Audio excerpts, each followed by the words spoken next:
Sorry, I don't have an ad blocker on right now. I've currently got ads on time.is, and one of them is a Jacob Rees-Mogg calendar. I don't know if you know who that is. Probably not. Awful. It's very strange man.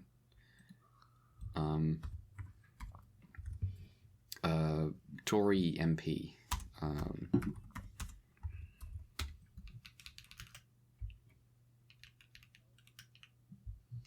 And like old school. Like, here we go. Here's an image of Jacob Rees-Mogg. This is a modern man. This man is alive.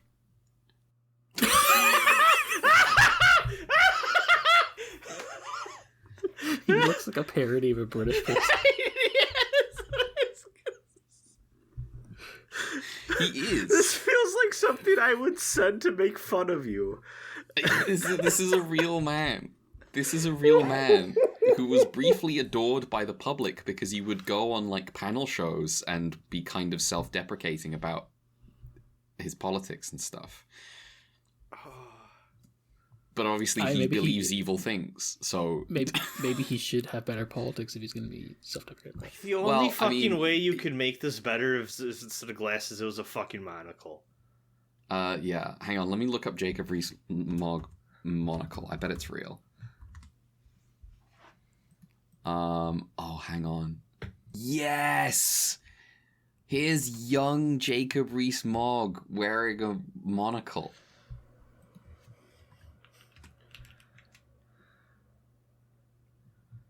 God, shut the oh, God. Oh. So I'm gonna be honest, the first time you said the Mog part of the calendar, I thought you meant, like, the thing the kids are saying. No, his name is Jacob Rees-Mogg. He has an hang on, I can't remember if that's a Boris Johnson thing or a Jacob Rees-Mogg thing. Jacob Rees-Mogg children.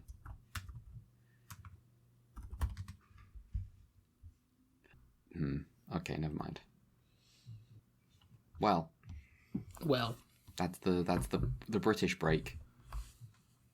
Last week it was Wipeout. This week it's Jacob Rees-Mogg. I have time.is open. I am recording. Me too. Same. Shall we clap on 15? Yeah. Fantastic. Okay, so what do I need? Well, I don't need any of this shit. Let me open my screenshots, because I've got a few screenshots at least. In between the Trails screenshots. Oh, that's a lot of Trails screenshots. Me when I'm trying to talk about my conspiracies theory about chemtrails, the chemicals they're putting in the sky. I see. Yes. Those Shoutouts to SMT4 having chemtrails a DLC demon. Oh my god, that's so good. Have you seen the chemtrail design? No, I need to see it. I posted it. It's so incredible, frankly. Oh my god. Yo, look at this. That's so cool. Somehow he looks like a metal man from Mech Man Battle Network. Okay. It is 1:30 this week, or 1:29? 1:30? I can check. It is 1:29 this week. Yeah. Okay. I am going to go in.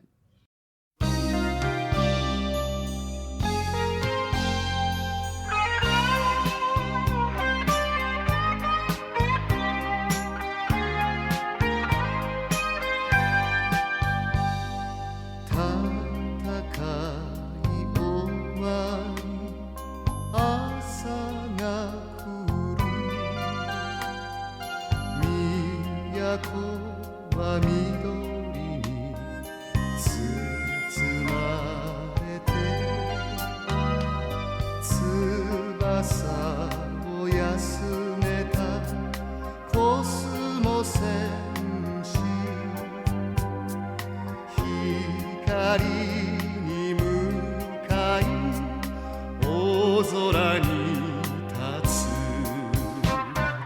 帰ってこいよ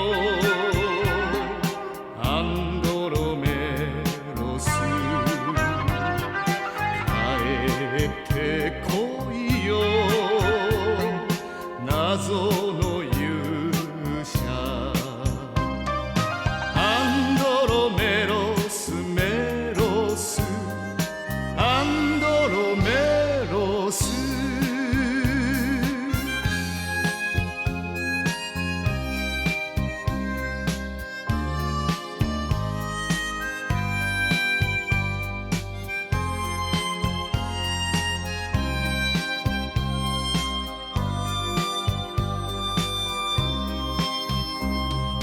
今日も静かな夜が来る世界は明かりにきらめいて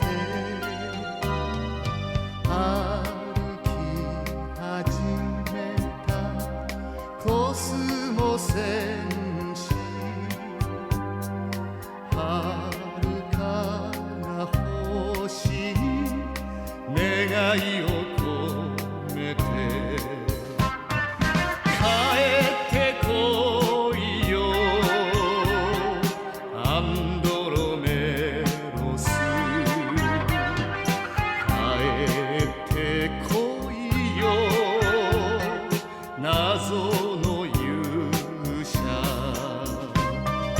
アンドロメロスメロスアンドロメロス帰ってこいよアンドロメロス帰ってこいよ謎の勇者アンドロメロス君は宇宙の王者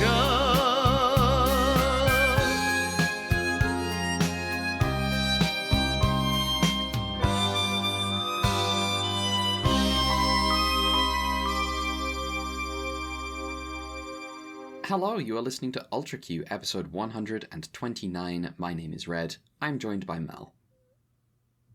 I'm a Gua Trinitarian. Yeah.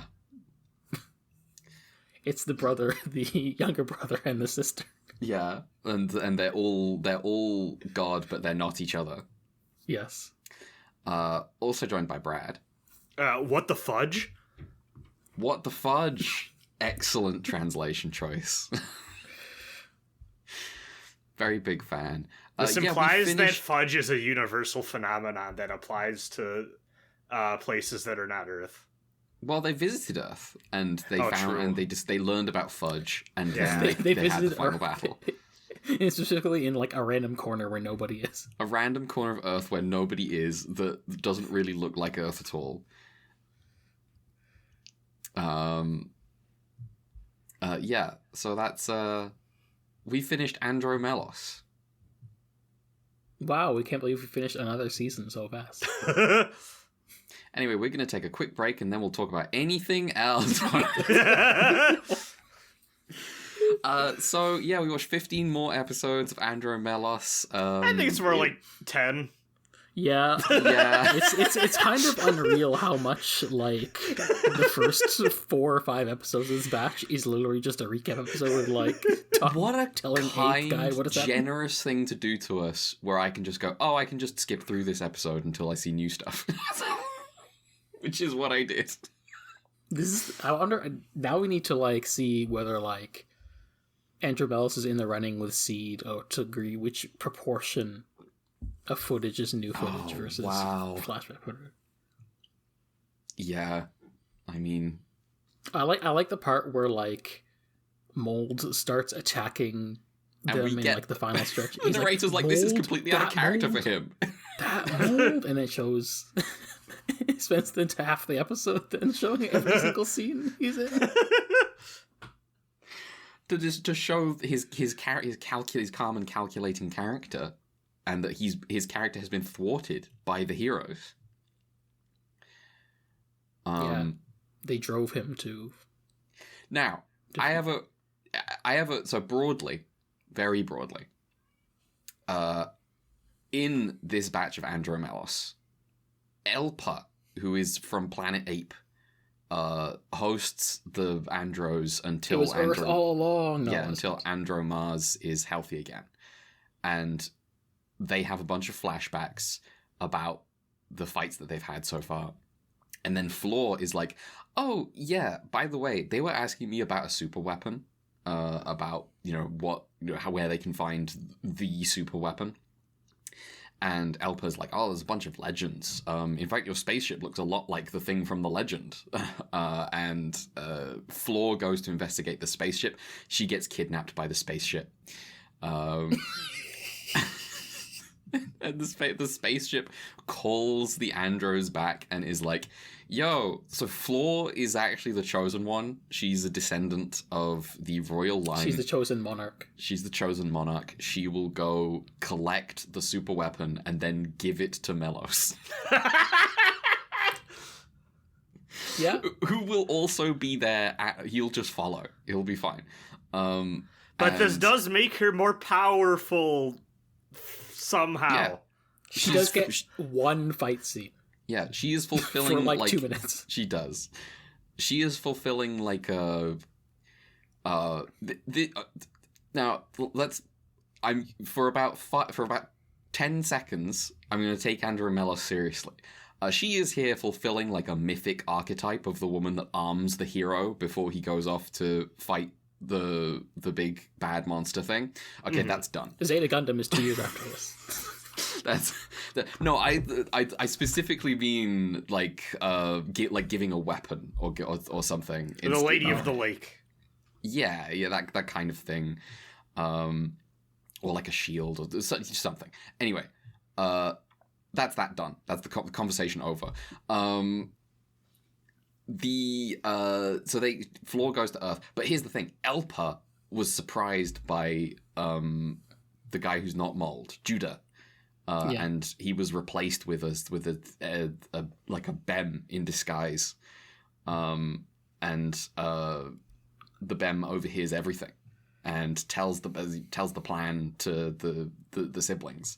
And Gina's like, I'm going to follow Floor and I'll whip her good, and then I'll collect the super weapon and Gua will be invincible, and then. Mars and Wolf get jumped and they fight.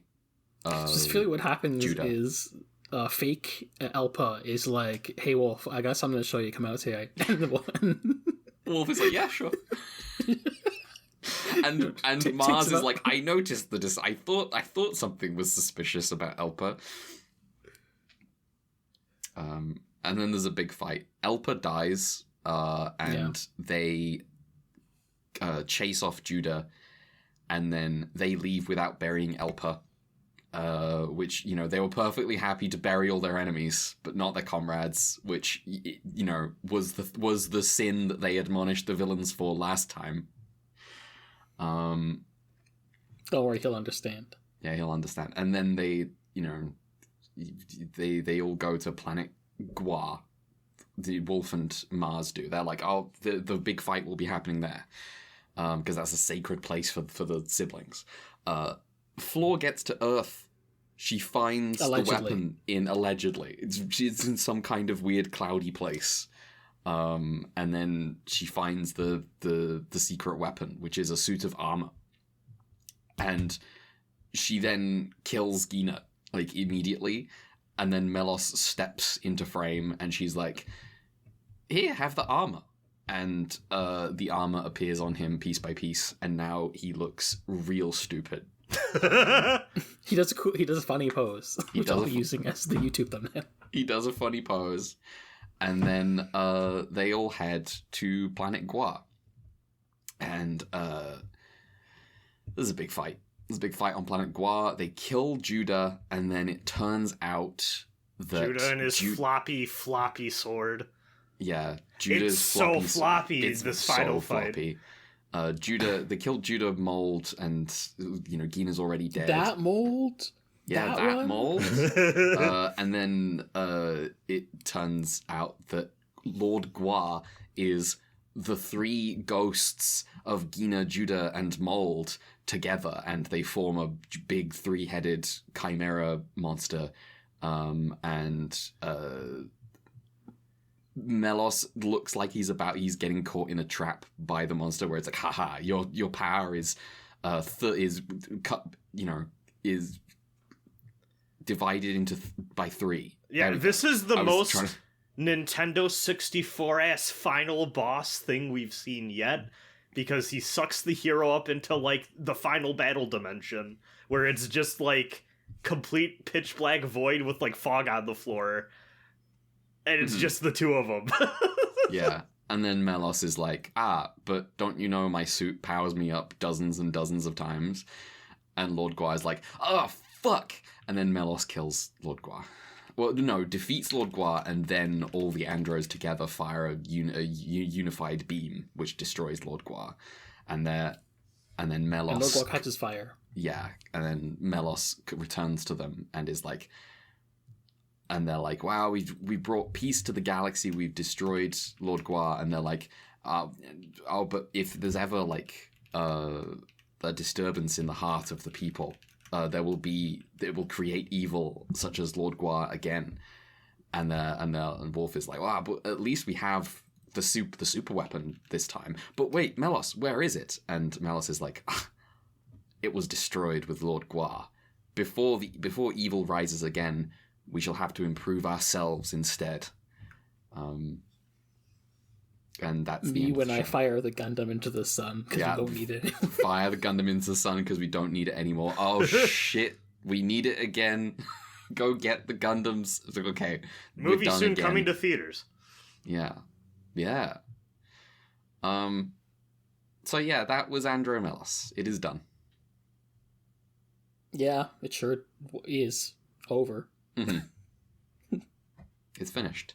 Once again, the standout thing that we talk about with this show is that the floor is a joke. It's a real shame. It's just kind of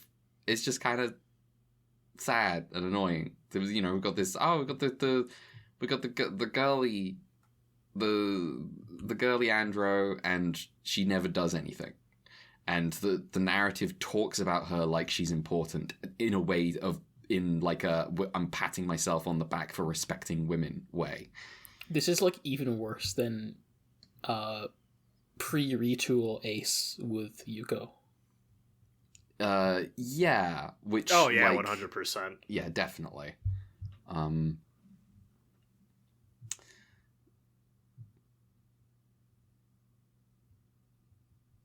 Do we have anything else to talk about? I thought it was interesting that he makes that comment about the, like, but as long as there's even a little bit of evil in the world, it could form up into something. Like, they talk about this the same way they talk about fucking, like, Sauron and shit in Lord of the Rings, right? Yeah. And because Ultraman's about hope. That's what I was, like, thinking, is I feel like as it's gone on, and especially, like, post-80, there's definitely, like, a flavor of, like, New Age mysticism stuff going on, I mean, around the world, truly, but, like, especially, I think, like, I feel like it, this is a sort of, like, thing you get in Western fiction around, like, late 60s, early 70s, and then you start to see it blow up and show up, like, in Japan, like, late 70s. I mean, like, again, we talked about, like, new type stuff in Gundam, like, psychic powers and all that showing up in, like, a lot of these, types of, like, speculative fiction shows. And I feel like this idea is definitely, like, part of that mold, and I'm interested... It's true. I'm interested to see... Oh no, we have another arc. Oh no! I'm interested to see if this sticks. or if this is just like a weird little foil of this like era of Ultraman. Yeah. You know what I mean? Because this is like directly after 80, but we have like a decade or so until we get a proper 50 length show again. Yeah, and I'm curious to see if they treat the monsters more like they're just big animals or weird aliens, or if they're tying in the like, oh well, this is actually a reflection of people. Or if it's both. Or Depending maybe on it's the both. episode. I think my ideal would be both, because I kind of like having both. Sometimes you do just want to like, oh yeah, this kaiju is a thing that exists in the environment. Sometimes I want there to, sometimes I want there to be a representation of the world or nature that has no concern at all, or like, you know, reflection of people, because I think that's interesting. And then Like the sometimes friendly animal Dogolf. yeah. And then other times it's like, oh, well, if we're going to be doing drama, sometimes I want the drama to manifest as a big dumb thing for elevated, you know, conflict. Elevated toku, the new genre. Andro Melos, yeah, for me, operates in like that sort of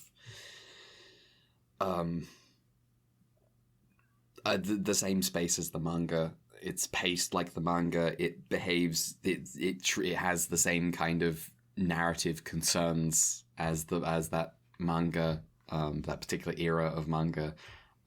It's very punchy. Just like we're here. We're moving straight into the next thing.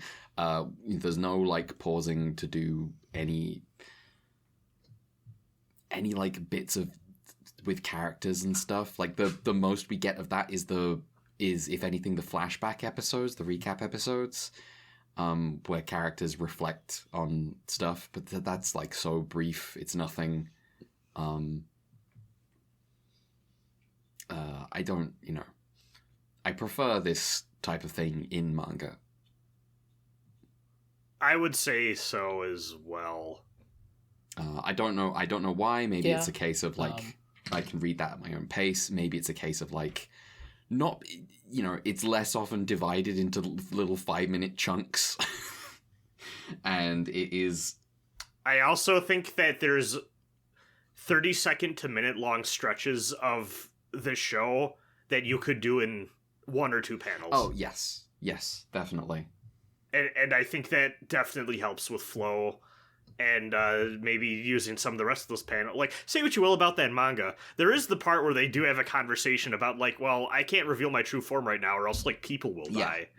And, like, that alone is more interesting than, I think, any individual episode of this 45 episodes. Yeah, there's, like, it's weird to have a Tsuburaya thing where the characters are the Ultraman. And there's nothing else. There is no like there's on the one hand they're wearing super suits. On the other hand, they never take off the super suits. You do not see a single face. No, this never. entire show. Which is its own like interesting choice, but it's not. It's interesting what they accomplish with voice acting and like the overemphasized suit acting that you get from like Sentai. Yeah. Which I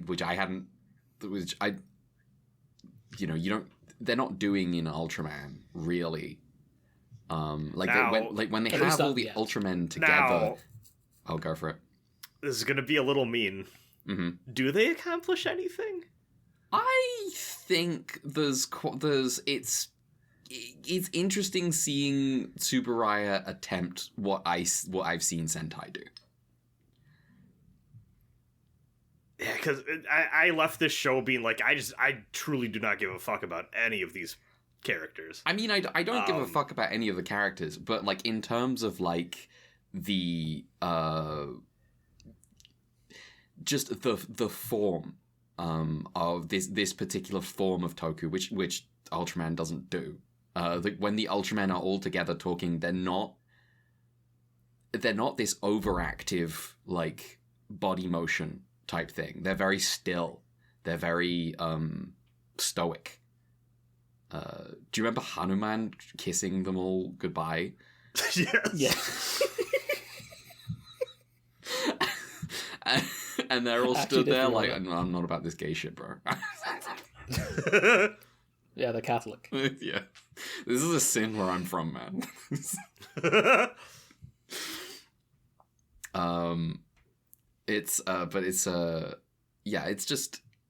It's just a very different thing for Tsuburaya to be doing. Which, because it's different for them, it calls attention to it in a way that I don't quite pay attention to it when I expect it, right? Because, when I was a kid, I had seen some Power Rangers. So when I watch Sentai and I see all the people in the bright colored suits doing that overacting thing, and I'm like, this is normal. But seeing it in a Tsuburaya thing, I'm like, oh, this is like a different thing. This is something that Tsuburaya doesn't do. You see it in like Kamen Rider, obviously too, just like the way they interact with each other in suits. Especially because I think, if I'm not mistaken, they're usually like filming the things, and then the voice actors are doing their voice lines over top of it. That makes sense. That makes sense to me. That seems like the sensible way around of doing it. Yeah, I mean, there's no way I think you could do it the other way without it being, like, horrendous, like, muffled, or having to figure out how to get, like, a lav mic in there. Like, that seems like an issue.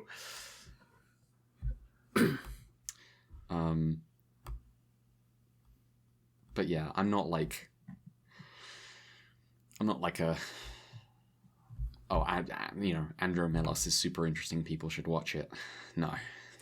This might be it's inoffensive, but I think this might just be the bottom of the barrel for me as to what we've watched, just because it's like... I think if you ask me a month from now to summarize this show, I will not be able to do it. If you asked me today to summarize this show, I probably wouldn't be able to do it. Like, it's very... empty calories. Okay, what's the date today? I'm gonna test this. It's the December 14th. Okay, so what happens when you divide both those by 2? When you divide both of what by 2? I'm gonna fucking kill you. Oh, no! Oh my god! Well, what other things do we have to say about this show? I'm trying to think, like, do I like this less than Ace? I mean, to me, it's almost too... It's too empty. It's not just that it's too empty, it's also that it's so light and, like, different that I... It's also brief. Yeah, I'm like, I can't really... I'm just like, this is like a weird little thing that they did. Yeah. And I've never seen anything like it. And for that reason, it's going to be memorable for me. In a weird way. I think I'm going to easily be able to summarize this show in a month. Because I do think, like, there's the value of doing the what's it? Well, I'm not writing summaries or anything. I'm just recalling the show. Yeah. The thing that I think is... I just meant, like, us as a pod. Oh, actually talking about it? Even if this is, like, not actually that interesting, it's like, oh, well, it is neat to document that we've experienced it. Well, the thing that's gonna make it memorable for me is that it is engaging with the idea of having characters on the, like, highest level, like, just with zero detail. Floor is useless girl. Melos is the hero man who will save the day. Wolf is like the kind of is like, if they had faces, he would be the Bishonen guy. And then Mars is Jiron voice, brash and reckless but really strong. By the end of the show, Wolf and Mars kind of just become the blowjob brothers, which is pretty funny. Yeah. I'm just gonna, and then I will remember that they had a fight where Mars, their first fight was Melos and Mars separated, and Mars got stuck, and then Melos, saved him. And then I'll remember that the next fight was Floor getting trapped, and then by her love of flowers, and then Mars and Melos saving her. And then I'll remember that the third planet was Mars and Melos getting got, and then Wolf appearing to save the day, and then Floor was kidnapped. And then I will remember that they saved Floor, and then they found out that the super weapon was on Earth, and then Floor went to Earth, collected the super weapon, gave it to Melos, and then they all went to planet Gua and defeated the bad guys.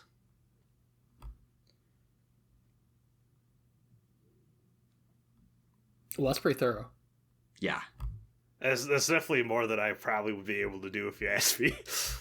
I thought the note you made about the method was interesting because I kind of came away with the direct opposite feeling, which was, I don't know if we need to watch all of these. I was kind of dying by the end of this. Like, it's not hard to watch, but like, I was thoroughly bored, I would say. Mm-hmm. And it's just like, I don't feel like I really gained anything from having watched this, I suppose. I mean, I guess my view is like, it is less interesting to watch and more interesting in its context. Like, from a metal angle, just like, oh, this is a weird thing they did. Is it bad if I say that I'm starting to wonder if I might become? I think I'm slowly becoming a hater. I'm starting to realize. But because like the more I think about it, the more I'm like, I don't even know if I care about the context anymore. Yeah. Like I'm so kind of, I don't know if burnt out is the right word, but it's just like, I don't really like what this thing, like the direction this thing has taken, I suppose. But I've also just kind of accepted this is just how it is. Well, I don't know. It's kind of a downer podcast. Yeah, I'm sorry. No, it's all good. I would rather be open about it than just be like, oh yeah. But oh god, I was kind of, so like the first time I think it was kind of novel and new. The last two, like this and the last session, I was watching this and I was like, definitely. I think we did have more to say when we were watching it for the first time. It was fresh, and then we had 2 more weeks of it, and it was like, well.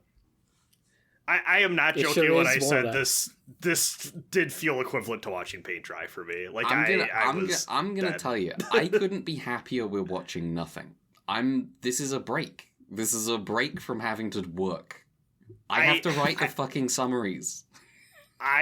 True. You know what? That's fair. I was about to say, and this is completely selfish because I don't have to write summaries nor edit, but I do think I have come to accept about myself, I gain more out of watching things that make me mad than things that bore me. I mean, I think the thing is, when something makes you mad, it's easier to articulate why, and it makes for better discussion than something that is literally just nothing. Yeah, or I mean, even though, like, I feel like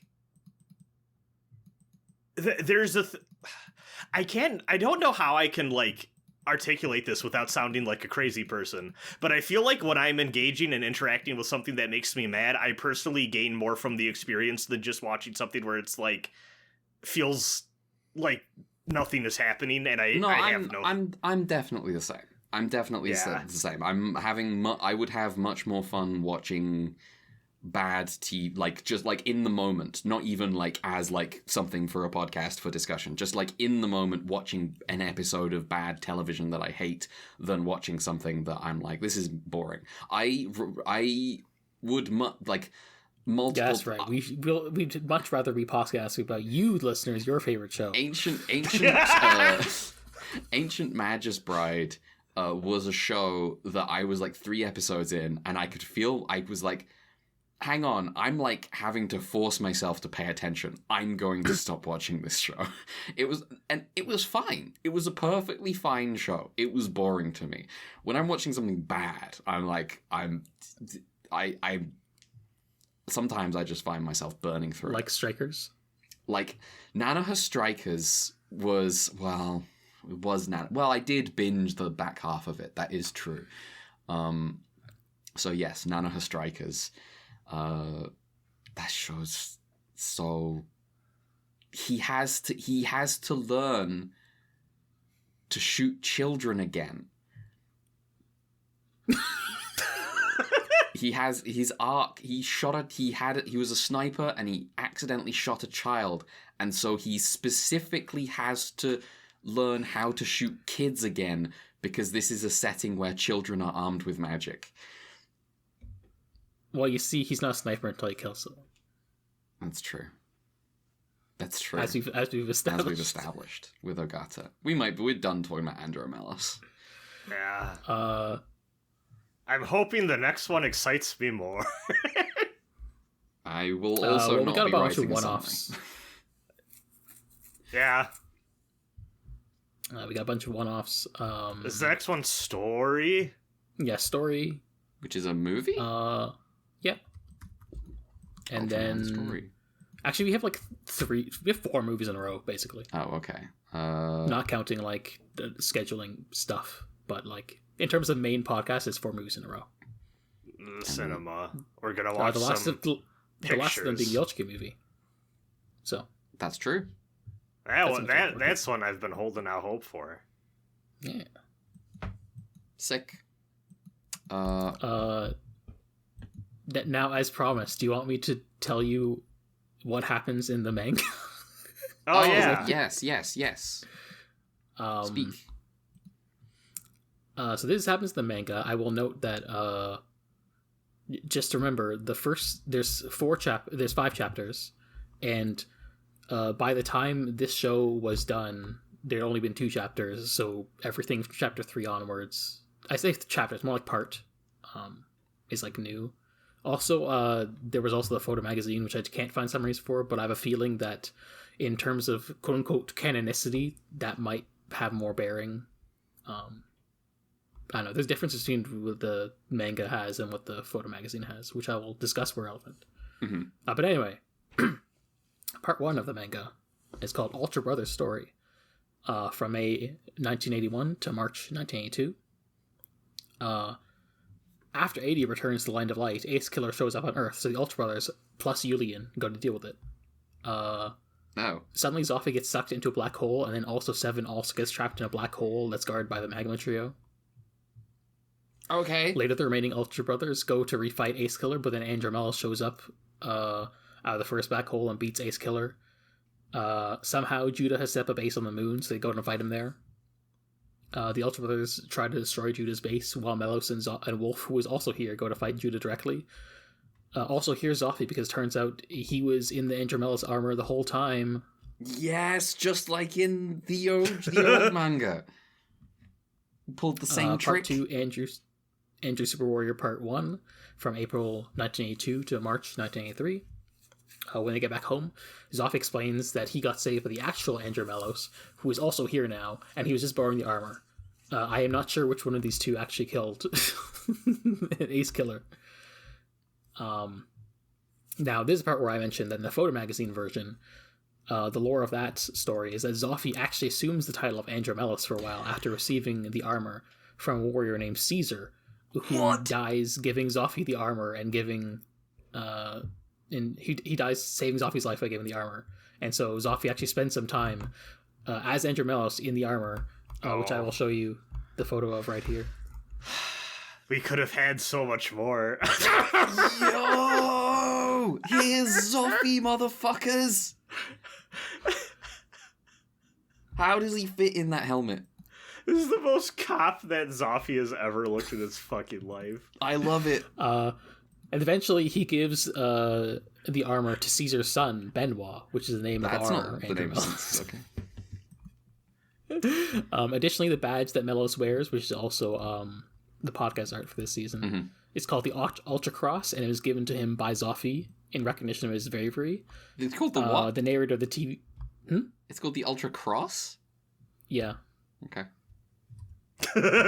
Don't worry about it. I will say the narrator of the TV series didn't actually name Zoffy by name. He just said, "Oh yeah, the the leader of the Galactic Police, gave it to That's Melos. great. And it's like, yep, that's Zoffy.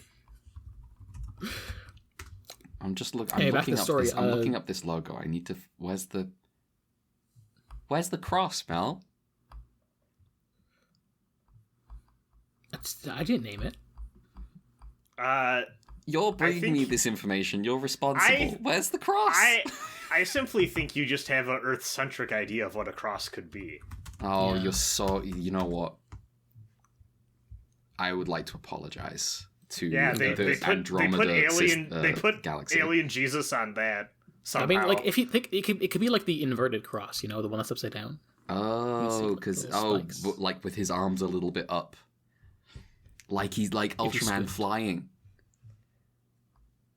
Yeah, Ultraman flies with his legs in a piece of shape. Yeah. Anyway, Seven was also saved by an Andro warrior at some point, maybe also Melos, and then they took care of the Magma Trio. Don't worry about it. Anyway, Melos and Wolf explain that they're from a parallel universe, and the black holes are a threat to their universes. Maybe, I guess. The black hole is apparently a product of a giant cannon that had previously been operated by Judah and attached to one of the Kaiju battleships. Okay. Here's a picture of one of the Kaiju battleships just coming out of space. Okay. If it'll let me do it. One picture of a kaiju battleship. No, just doing I'd love it. I would love it if this worked at all. While you're doing that, I cannot get over in the Zoffy in the armor picture how the chest piece is unaligned with his face. It is so funny. Like, it looks like a bad Photoshop. I mean, they were operating on a budget, obviously. Yeah. Oh my god. I'm assuming this is like a tiny, either they got a guy in the outfits and swapped the parts around, or this is like a tiny model, but it's very funny. Yeah, there you go. Oh, this is a fucking Mega Man boss. Yeah, he's busting out of space. That? Father of Ultra agrees. Ask the Andro Warriors to team up. So they agree and form the Andro Defense Force to help Ultra protect Earth. Also, Mars shows up at some point to join. They find the Andro ship on Planet Ape, where they also fight the space fleet of the Gua army, and then also Elpa dies as Gen. Someone on the defense team is named Kei Miyuki, but don't worry about her right now. Eventually, the Andro ship comes through a portal and crashes into Antarctica. Then Mold sends Gina to invade Earth and retrieve the Grand Tector from the shipwreck, but she's stopped by Mars and also by the aforementioned Kei Miyuki, who reveals herself to be the human form of Floor. Gina, Mold, and Judah form Gua, and then Floor fixes the Andro ship and sends it home, and then Mars, specifically Mars and not Melos, wears the Grand Tector and defeats Gua, and then the Grand Tector disappears too. Okay. Part 3, so after the show, Andro Super Warriors Part 2, April 1983 to March 1984. This is when things get really mad stupid. Now, by after the show, do you mean after the show was done airing, or after the events of the show, or both? Both. Okay, just wanted to clarify. Because the show stops airing in April 1983. Okay. After Gua's demise, there's still a kaiju army on loose being led by the Boltons, and so there's a bunch of fights, and a random kid gives Mars a katana that he uses to cut a dragon in half while riding the Andro ship while big. I want to say that there's a lot of exposition. So, like, I used wikis, including Japanese and English ones, and also, like, a blog I found that was in Japanese, and also got the raws, the mangas, to look through pages to cross-reference. And when cross-referencing the pages, I sure noticed that there was a lot of fighting, so I just have to assume people are expositing information to each other while the fights are happening. Because sometimes I'm like, I can't tell. I mean, that's the manga classic, right? That's how it goes. Yeah, anyway, there's Mars doing that. Oh, this is sick. That's the Millennium Falcon. I'm sorry. Hold on. I mean, Star Wars has happened. Okay, hang on. That is kind of a Corellian Corvette. That is true.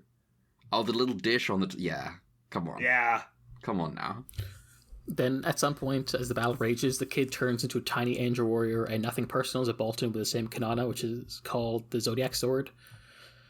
The kid is Flora's stepbrother, Tran, who was found as a kid with amnesia by her parents and had grown up to become an angel prince. Okay. At some point, there's still 90% fights, but there's exposition where a random wizard called As Earth, who is apparently the soul of Earth, shows up. The soul he of says Earth? He says the lingering will of Gua's soul will seek to absorb his Earth life. Lingering William. Then, and this Gua's soul tends to take the form of a giant, even planet-sized kaiju called Ito. And so they need the 3 sacred treasures to defeat Ito. Before they can happen, As Earth is killed by Ito, and Earth is destroyed. But then it seems the small child / angel warrior Tran, the Zodiac Sword is the katana, and it's one of the mystic treasures.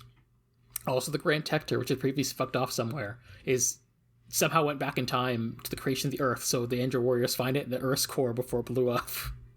So now they have the 3 treasures, which are the Grand Tector, the angel ship, and the Zodiac Sword. And so Tran combines with it to form a giant robot that goes back in time and saves the Earth before it gets destroyed. And also, it seems like Tran is an ultra being, I guess. Cool. Either way, Tran just fucking leaves to wander the galaxy. And here's the giant robot form.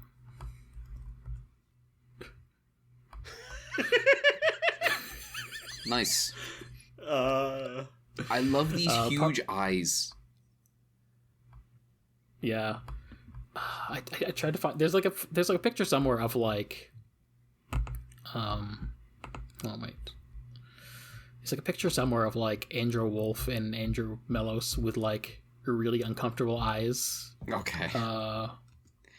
Presumably, I think from the photo manga. I'm just like, where? Not photo manga, but a photo thingamajig. Mm-hmm. Yeah. Oh, hold on, I found it. I think they made the right decision in not giving them these eyes for the TV series.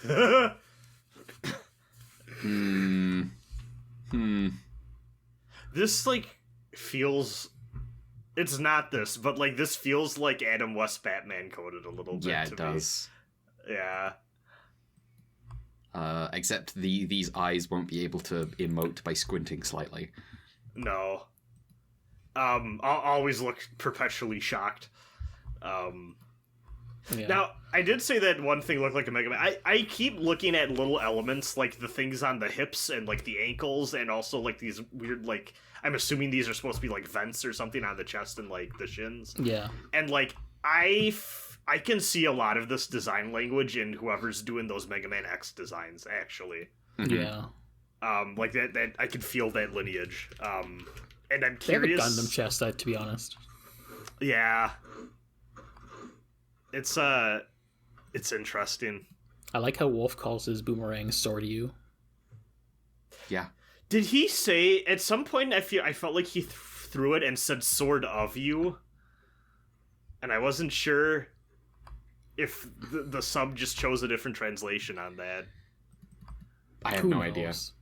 Yeah. I didn't know. Anyway. So my favorite bit of this show, I've just remembered, is the delivery that Elpa gives on the line, "Who the hell are you?" when he sees Judah, when Judah jumps him. It's like a cliffhanger moment, and the music hits the stinger, and he just goes, "Who the hell are you?" in like this really deflating way. Let me find this, post the fucking Blue Sky clip in here. And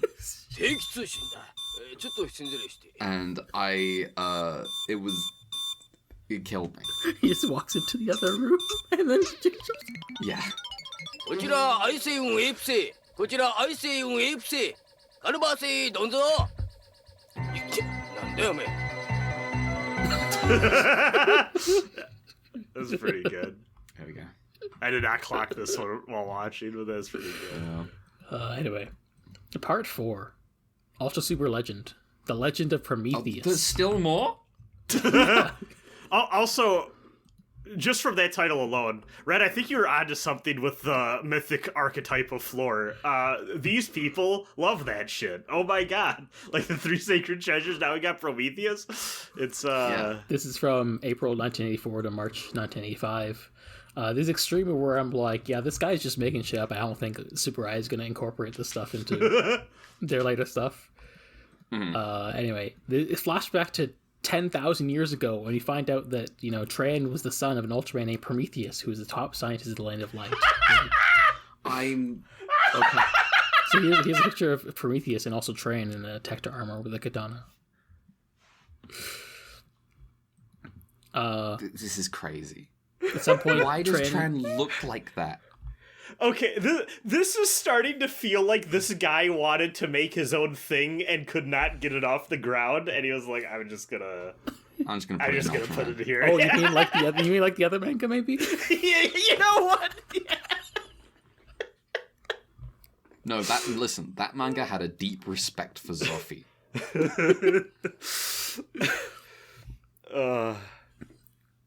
Anyway, Tran, I guess, gets sucked into a black hole and disappears, so Prometheus throws himself into his studies to find a way to find his son, and this is how he creates the Tector armors, the Grand Tector, and the Enter ship, and at some point he's also like, oh yeah, as Earth is real. He's also apparently the first Ultra to learn how to grow big and do a Spacian beam, and it gets exiled from the Ultra community because they feared his powers would destroy him. Fucking god. Then at some point there's a prison break where Judah and the commander... Hang on. Let's rewind a little bit. They were right to exile that guy, right? This was before they became evil. Then sometime later there's a prison break where Judah and the commander of the Gua army, Boa, appears, and Line of Light gets attacked, Prometheus' wife gets killed, and Prometheus hears this and he comes back with his new invention, the Grand Tector, to get revenge on the kaiju. And then some fight happens with love fights, and then basically Prometheus kills a bunch of kaiju, Judah kills and usurps Boa, and then he and Prometheus fight, and somehow Prometheus intentionally creates a black hole that destroys the kaiju base, and also sends all his adventures to Tran in another dimension, thus saving Line of Light but killing him in the process. Or something. Okay. And the only one who remembers this, in the Legend of Prometheus, after all these years, is Tran's best friend, the tiny child Ultra Pico, who grows up to become Ultraman King. I see. As an addendum, Ultraman King, who is the father of the Ultramen, and then father of Ultra, who is the king of the Ultraman. Sure. As an addendum, the Japanese blog I was using as a reference called shoryu38.jp. Thank you again. I'm sure you will hear this. So I found them on cross-referencing the summaries in the manga and stuff, and they said in their own summaries that the origins of the Line of Light is explained in this chapter as at some point in the future, Earth gets transported 2 million years into the past into the M78 Nebula. And this is the only place where I read this. I don't think Tsubara thinks this is real, but I thought it was really stupid and I had to mention it when I read it. Okay. Wait, so the Land of Light is Earth transported to the Land of Light? Earth in the year 2500 and something gets transported 2 million years into the past, into the M78 Nebula, and becomes the Land of Light. And that's why they're so obsessed with protecting the Earth. This changes everything. This is kind of genius for yeah. Ultraman. I like this. Yeah, no, okay, I was about to say, I also like this because it completely recontextualizes the Christian, Abrahamic stuff to be like, no, we did that. Of course we're going to, of course the Ultras look and act the way they do because they're going based off of what they know. Of course they're like, Earth is the most beautiful place in the universe and must be protected against all else. We have to protect humanity against everyone. They're being they're doing the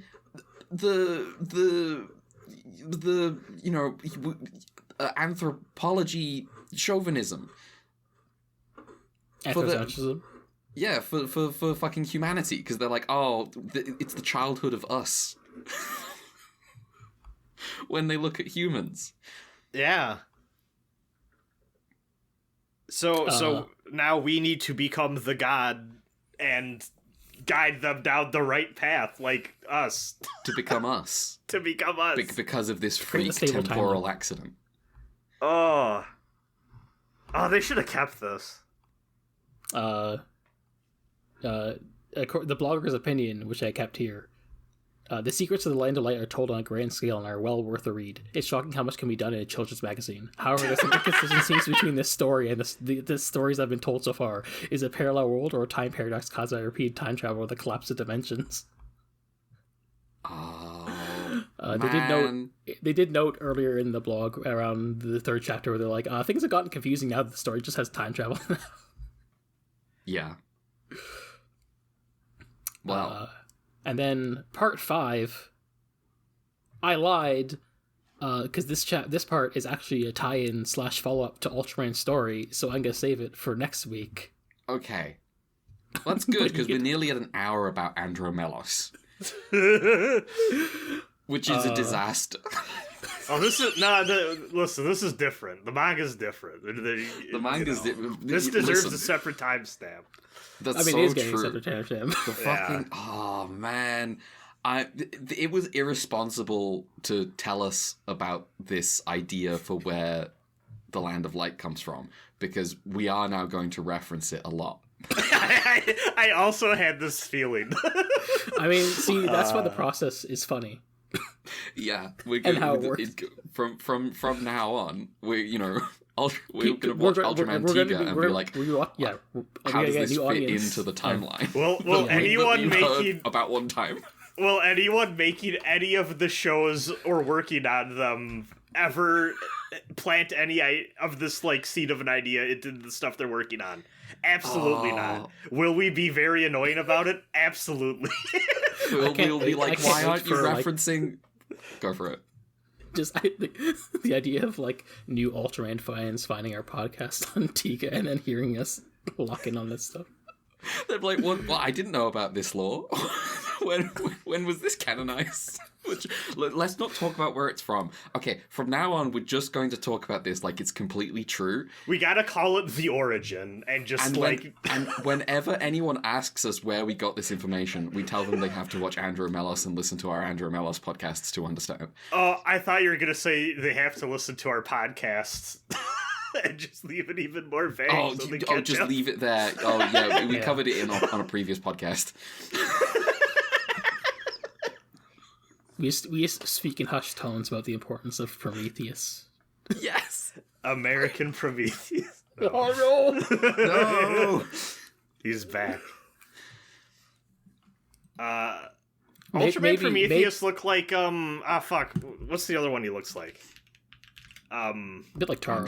Yeah, I was thinking. Yeah, if you scroll up to a robot train, you can see he's got an ultra face there, sticking out of the robot. Mm-hmm. But yeah, he's got space in the helmet for his like fin. Yeah, I'm kind of sad this is the one that didn't get translated. Yeah, I mean the problem is there's like so much Ultraman manga that it's not translated. Yeah, I also have a feeling the people that are doing the translation work, probably no one gives a fuck about this, which is completely fair. yeah. And I mean, like, you know, we are audiovisual first, so we'd be very selective about what print stuff we'd even engage with, but, like, you know. This would have been funny. This absolutely feels like a dude who wanted to make a manga and is like, oh, I need a sponsor. Like, I cannot tell you how much it was like me trying to cross-reference the manga and just being like, why is there Gandalf here all of a sudden? Who is this man?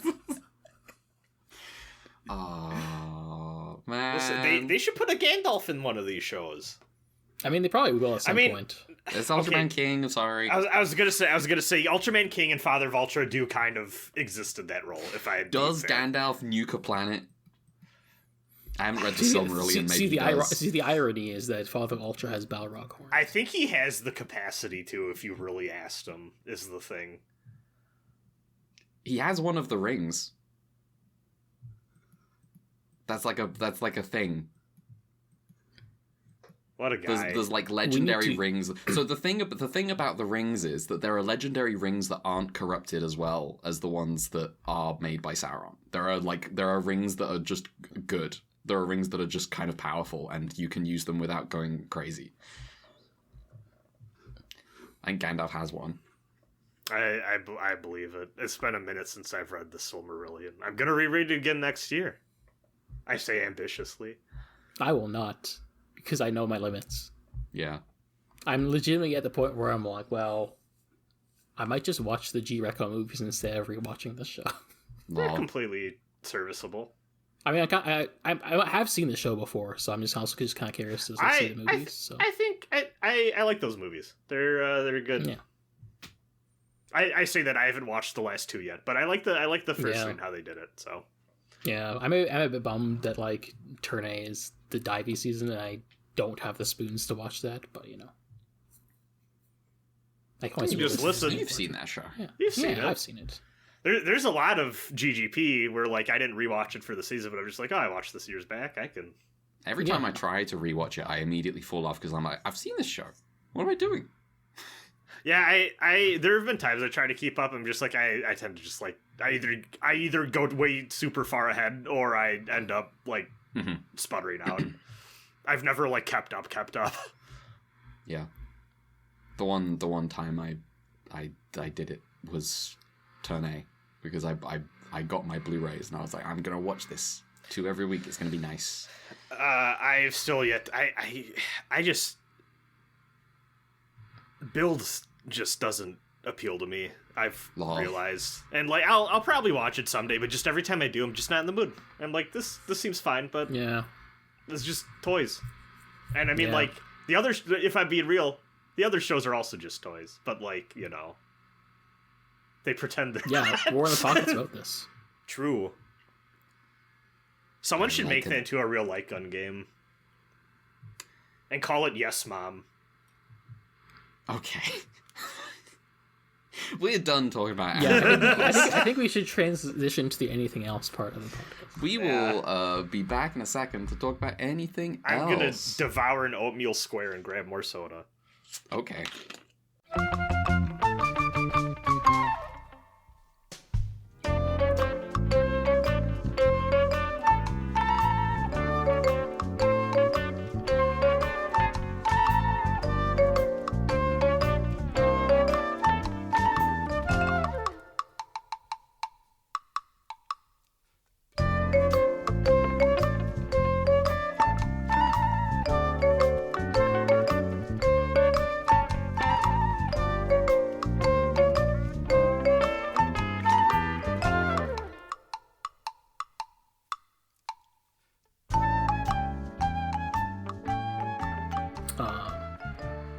I have zero stake in this and do not care. Mhm. But I saw some people complaining about like Claire Obscure as an industry plant because of its showing at the Game Awards, Okay.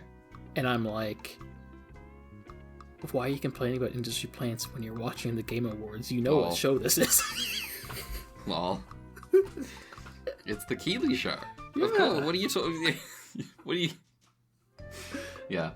Do you know what I did that evening? What did you do? I played video games. I did not watch that show, and I felt great. Here's the thing: is I don't even have to make the choice. Keeley makes the choice for me because I'm it alive. starts at like 12. It's like past Well, midnight. yes. All right, talking Yes. about the Keeleys. We're talking Yeah. about the Keeleys. Oh, hey, let me fucking tell you. Keep this in the fucking recording. I've been sent so much goddamn porn of that badger. Why? I know his name is but- Bradley. Because his name is Also- Bradley. I do think it's funny that they did just make a 2020's Conquer game. What? Except what if the badger is? I would describe the badger as extremely squishy and jiggly. I think said- that's what. I think that's why the porn happened immediately. Maybe.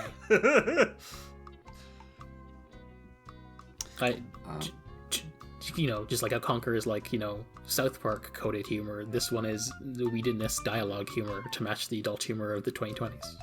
We Yeah. need a Rick and Morty conquer. No, don't say this. Don't Least say appealing that. thing of all time. Oh, you know what? No, they already made one of those. It's the fucking game with the gun that fucking never shuts the fuck up. Oh, it's true. And then goes, oh man, it looks like you're speed running right now. That's Now, wild. that said, if they did try and make a Conquer game in the current year, it probably would have those Rick and Morty-isms in it. Oh, probably. That game plays like ass. Listen, Ace Combat is back. So I woke up and was like, oh, Ace Combat, okay. Good morning. I gotta actually go back and try and play that. I remember I played like a bit of 2 and was like, oh, this is cool. I'm bad at this though. Yeah. I'm gearing up to play Air Combat hopefully soonish because I'm like I just got to do it. I just got to pull the plug. I should catch up for 8. See, now I have something to catch up to, which is kind of like how KH4 is like, oh, well, I can catch up in time. I did that with Phantasy Star, kind of. Of course, hang on. How is Of course you can catch up in time for KH4. When is that happening? Yeah, exactly. That's why I pulled the plug. I'm like, oh, I bet I can play all of these by the time this 4th game comes out and be caught up. It's not like Trails where it's like, come on. And Ace Combat games, correct me if I'm wrong, are so fucking short, I am pretty sure I could catch up in time for 8. Well, yes. They're short, but like something... Hang on. Like, I know 3 has branching paths. I don't know if the other ones do. Yeah, but like, Ace Combat 3 is a PS1 game, so it's really short. That's Ace what I Combat figured. 5... Like, Ace Combat 5 is like 13 hours. Yeah, that's short. That's nothing. That's a weekend. Yeah, they're short. Ace Combat 0, if you wanted to see all bosses, arguably, you would have to play it like 3 times or something. But also, you don't have to do that. Yeah, it depends on how invested I am. Okay, so I as alluded to last week, you two are more the expert on this than I am. How much of Ace Combat games are the Rogue Squadron games? It's been so long since I've played Rogue Squadron. I have never played Rogue Squadron in my life. Huh? Because it's like a GameCube game or something, right? Yeah, N64 and GameCube. I think the first one was N64, and then the second and third... I want to make sure I'm thinking of the right game. They added, like, on-foot parts to it at some point, too, right? That could be Star Fox Assault. Well, this is true. Hold on. Squadron... I legitimately don't know. I want to make sure I'm thinking of the right, because I know this was a GameCube game, but I definitely remember like having to do bad platforming on the Jabba sail barge skiffs with shitty lightsaber combat. I wonder if Mara Jade is the right. Yes, Rebel Strike Rogue Squadron 3. I'm pretty sure I don't think I played the N64 one, but I played 2 and 3 and remember liking them, but I don't want to say they're very... I feel like they're much more licensed game of their time and less Ace Combat-y. But... Okay. This is ultimately not... obviously, it's Ace Combat, but the differences are in, like... Star Wars spaceships are mostly about shooting lasers, and Ace Combat is mostly about locking on and firing a missile.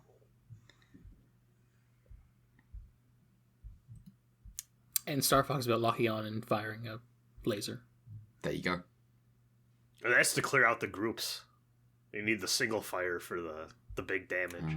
It is funny I've played Panzer Dragoon and not Star Fox, really. That is funny. We're just in the segment. We haven't said welcome back, but we're just in the segment now. That's good. Yeah. That's fine. Yeah. You gotta play Omega. You gotta play Omega Boost. That game rules. I do have to play Omega Boost. I fucking love that. That is one of like... You ever play something that is like, oh, this is a cool-ass hidden gem, but like you actually just played it at the time it came out when you were a kid, and you just did not know how good you were eating? Omega Boost is that game for me. Speaking of Omega Boost, the PlayStation 1 game, I've been playing loads of PlayStation 1 games, because that's what happens when you play a single PlayStation 1 game, is you go, why don't I do this all the time? Mm-hmm. And so I haven't just been playing Wipeout. I have also been playing... Croc, The Legend of the Gobos. Let's fucking go! And by the devs of Star Fox, the original. Yeah, and Tomb Raider. So, and Ridge Racer, the original Ridge Racer. Well, I say original, the PlayStation port of the original arcade Ridge Racer. Yeah. So here's the thing. Here's why I picked those 3 that I'm playing right now. I owned all those for the PlayStation back in the day. The thing I was like, so I got a PS1. I was born in 1995. I was not the right age for a PS1. Okay, so like I got a PS1 really late. Like weirdly late. Like when I try to figure out how late, I'm like, that can't be right, because it was already discontinued by then. Sure, like I can't imagine getting a PS1, but I do remember that other people had PS2s, and my family got me a PS1, and I was like, okay, and I was like, you know, enough of like, I was like, well, everyone else has got a PS2 though. That I didn't realize I had like loads of really, really good games. I was playing Tomb Raider 1, 2, and 3. I was playing Gran Turismo. I was playing Croc. I was playing, which, you know, was not actually the big hit, but I was playing Spyro. I feel like I had a bit of this. I was playing like yeah. I feel like a bit of this where like I did get my first console was N64. But I didn't have a lot of games. Yeah. I'm mostly a Pokemon stuff. I think I had a card game I did not play because I didn't care about cars. Mm-hmm. And that's the GameCube, but then we sold the N64 and GameCube did a Wii. And now I'm like, damn. Yeah. And yeah, I was playing Ridge Racer. The thing was, I was also, on the one hand, I had loads of really cool games. On the other hand, I was too young. I was truly just like baby. I was just like, I can't make this do good. I was like playing Gran Turismo, and I'm like, I don't know how this works. This is like serious rate, like actual car stuff. And then I was playing Ridge Racer, and I was like, I also don't know how this works. But yeah, so I've been playing Tomb Raider. I was fucking around in Ridge Racer. Ridge Racer's great. I was playing some Croc. Croc's pretty good. And I immediately, like, one of the annoying things is that I had to manually turn off the analog recognition on my controller on DuckStation for Croc, because otherwise Croc is like, oh, I can tell you've got a controller that's got fucking sticks. You will not be able to use the buttons for these controls. And I'm like, but the stick control is worse because it's a tank control game.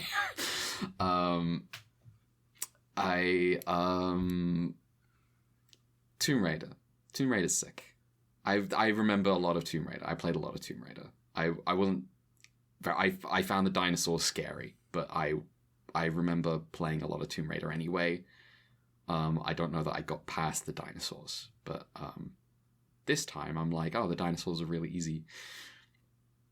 I had a very similar experience with, I think I had, did Tomb Raider 1 have a PC port back in the day? Yes. Because I think I had a demo for that, and I remember finding it very scary. I think I played Tomb Raider... I think, actually, you know what? I think I had Tomb Raider 3 on the PlayStation 1. I think I had Tomb Raider 1 and 2 on PC. Because we didn't have a PlayStation 1 yet. I remember playing Tomb Raider before we had a PlayStation 1. There we go. I associate Tomb Raider 1 with the Microsoft Sidewinder, the worst goddamn thing ever made. Okay. I'm posting this controller in the chat. Y'all have to see it. This has shoulder buttons. You cannot see it from this picture. What is this? What is this? So you take one look at that D-pad and you're like, wow, that looks horrible. Let me tell you, it feels horrible. Oh, no. I played a lot of Sonic R. I played a lot of Sonic R on this thing. Damn. Well. So yeah, I wonder how the PC port of Sonic R compares to the Saturn version. Lol. So yeah, I've been. That was an actual genuine wonder on my part. I I don't know. I've only ever played the PC one, really. Oh, okay. And the collection of whatever was in Sonic Gems. Yeah. So yeah, PlayStation 1 gaming. It's fun. Once you start, you kind of can't stop for a while. Croc was my childhood. I'm in the middle of a PS1 game, but I'm not done yet. So. I've also been gaming other gaming. I have an RPG that is I'm playing in progress. I'm playing Trails. Trails is good. Trails in the Sky specifically. OG. You were just so excited about that Divinity trailer. You're like, oh, I gotta play. What the fuck, Larry? I don't get Larian, man. I don't. Shout get outs it. to the person. I can't remember. Someone posted a Discord server I'm in that relevant to last week's podcast.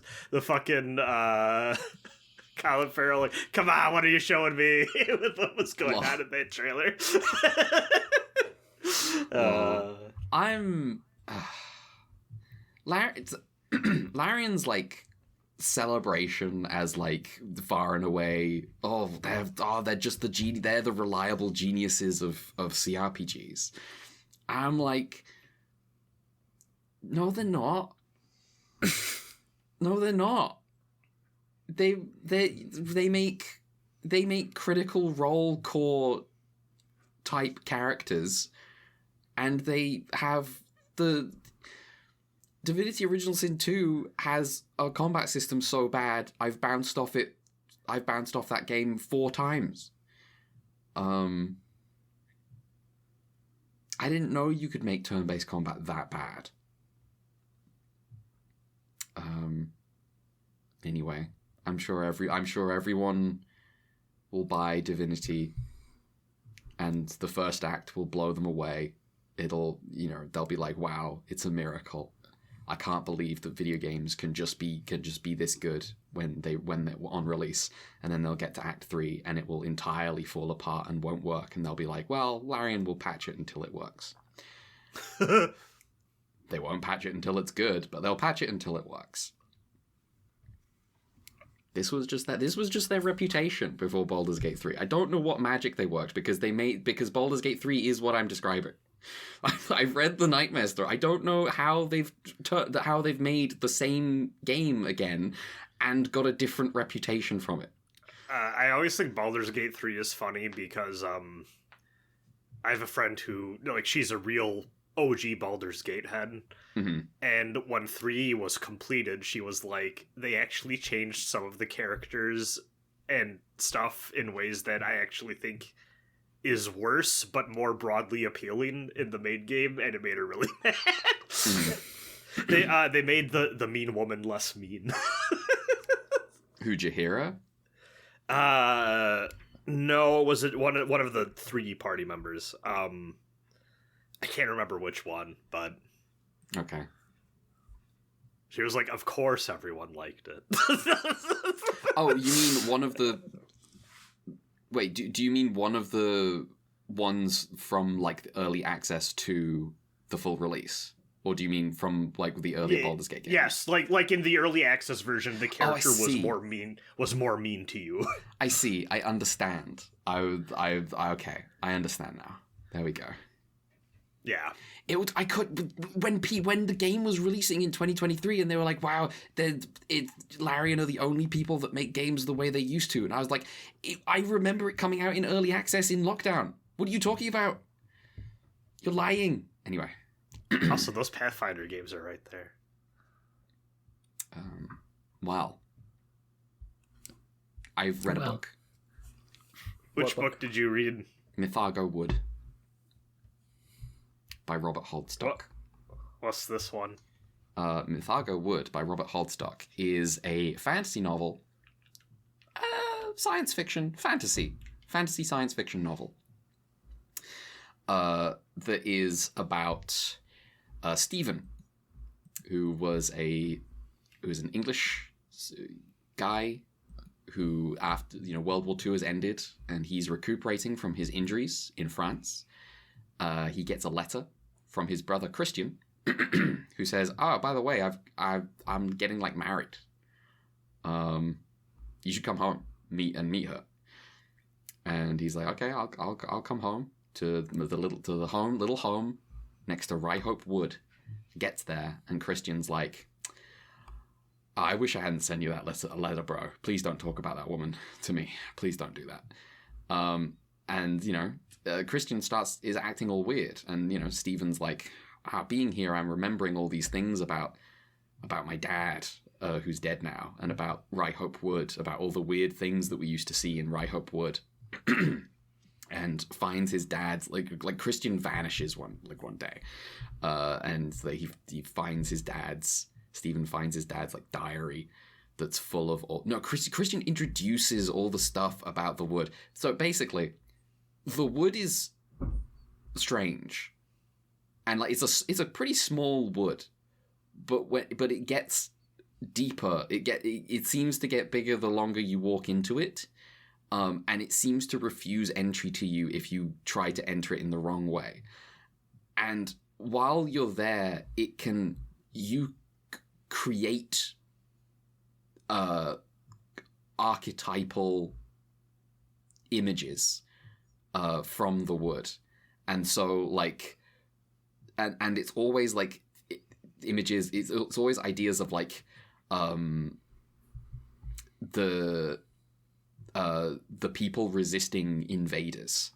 And so like it creates images of like Arthurian figures and like Robin Hood as like recognizes that Stephen is like essentially the modern, like a Norman instead of a Saxon, and so shoots at Stephen and stuff like that. And it's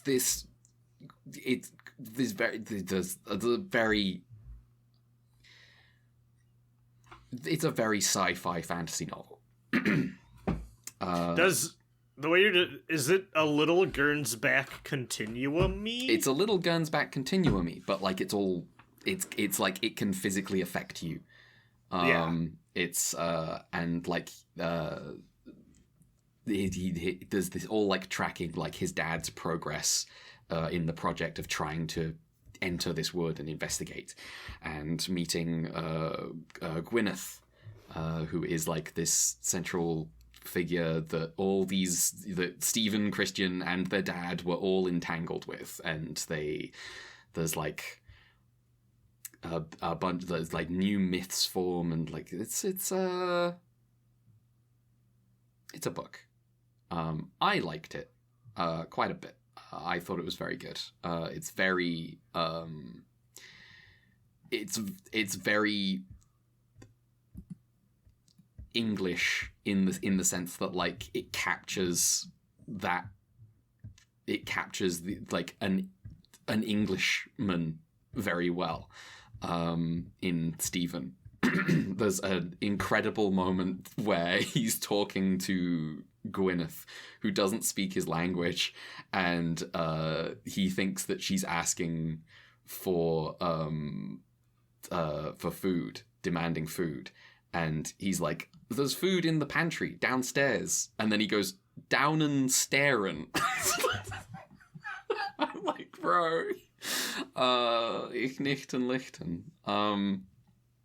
I think it's I thought it was good. It's like Stephen emerged as like an interesting character. Like at first I was like, this is just Guy who exists, and then gradually I was like, this guy's bitchy. This guy's catty. His narration is catty when he goes into the wood with Harry Keaton, and something happens, and the narration says Harry was terrified. It doesn't say Harry looked terrified. It says Harry was terrified. But it's all from the perspective of Stephen.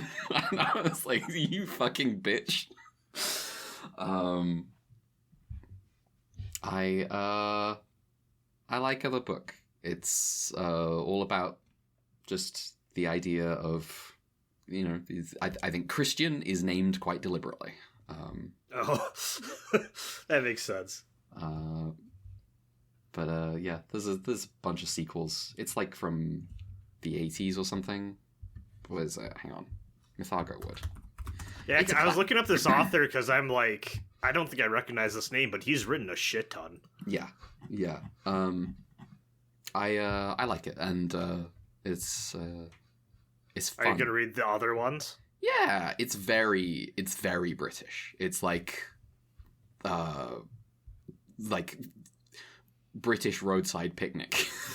Would you say prohibit? Would you say it's prohibitively British or like? I don't know.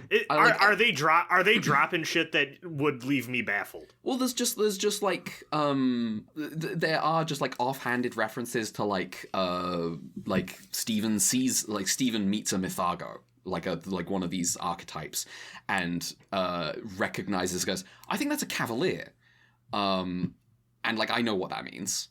I know that means the guys that sided with the royalists during the English Civil War, but like I don't know how much of that there is in the book because I'm British.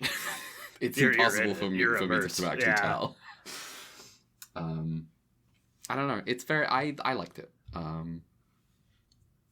It is, however, also very like.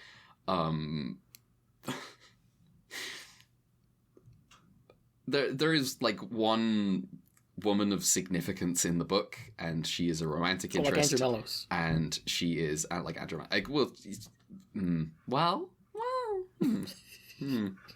Does she go into the wood to find a mysterious rock? Okay, well, come on, you can't. That's just the plot. What are you talking? Towards the end of the book, that is the plot. Anyway, the point is the book is like very like Stephen is repressed horny for like a like Celtic princess essentially, and he is constantly like, oh my god, she smells so bad. And I'm like, bro, you're like, this is like, you're like so down bad. Is like, but like it's also constantly talking about like, oh, her youthfulness, right?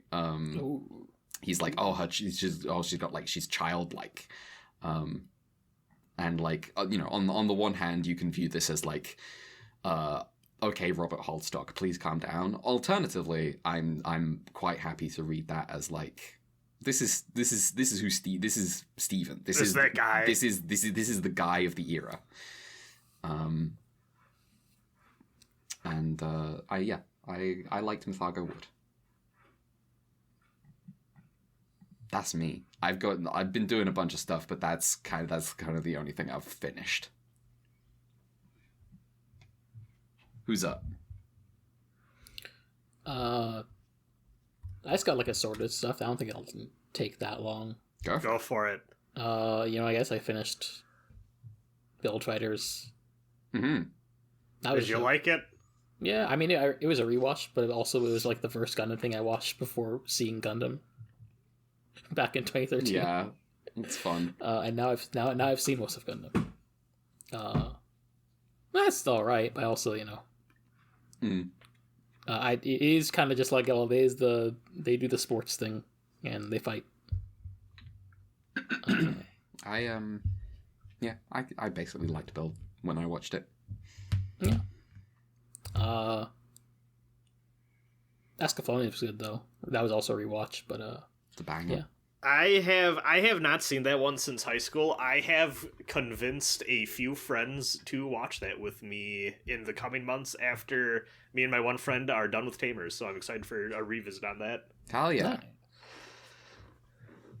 Where are you in Tamers? They are in the world. We passed the episode with the old couple, and I loved it. Okay. It's been a while. It's been a it's been a while since we got back to it because she has been busy with family stuff. So I've just been waiting. And same with I haven't been able to rope my pad labor friends together to watch that either. So not a lot of progress made on either front. Yeah. I have not seen the Escaflowne movie, so I'm looking forward to seeing how that is. Same. I'm interested. I don't think I've seen it either. I like the part when the next episode preview hits and the next narrator says Escaflowne, and then some Arabic music plays for some reason. Yes. I'm excited to revisit it after having... Because, like, I watched a lot of random, like, mecha stuff in high school. Like, there's this, like, trio of, like, Full Metal Panic, original Macross, and Escaflowne in my head of just, like... I'm kind of surprised I just ended up, like, watching these back in the day when I was just like, oh, I'm bored, let's just start watching some random anime, like, whatever was on the streaming sites. And I'm very, like, Escaflowne especially, I'm curious to revisit, since I've seen so much more, like, I've watched original Gundam and beyond since then, and, like, I'm curious how that show feels with, like, you know, having, like, a lead heroine who's, like, kind of our eyes in versus, like, the rest of the genre, which is so male-centric, you know? Mm-hmm. Definitely feels interesting to watch after watching Dunbine. I didn't even think about that. That makes sense. But also, I need to finish watching Ray Earth, and that's another good comparison point. Mm. Was Escaflowne before or after Ray Earth? Ray Earth was after, right? Ray Earth was early 90s. Oh, okay. I still can never decide if I want to read or watch Ray Earth. I'll do one of those at some point. I mean, you could probably do both, because they're, from what I understand, especially the second half, they're are they different? pretty divergent in the second half. Okay. That is good to know. Yeah. One of these days I'll watch Panzerword Galleon, which is also kind of in that milieu, and I feel like nobody fucking talks about. Well, I know about Panzer Galleon because, like, it's the next thing that the Bottoms guy did. So now I have to watch it at some point. Yeah. Once I get through all of Bottoms, which I still have not done. You know what? What? I you know, Escaflowne is important viewing so that you can have, for me, it was important viewing because now I have this screenshot that I can send to the women in my life when they're struggling. Thanks, Damn. I need that. You're welcome. Uh, It's important to support the women in your life. yeah. I love that this is one of the best cat girls of all time. This is an image of the cat girl from Escaflowne yelling at Hitomi when she's unconscious and yelling, "Hey, you dumb broad, don't give up."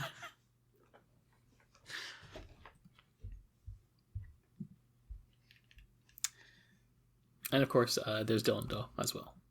Dylan Dow is, I mean, my profile picture on Blue Sky for a reason. Yeah. It is kind of funny on a rewatch how much it does. I do feel like, I forgot a lot of the stuff of like why Alan sucks in the back half, but I did feel like, Yvonne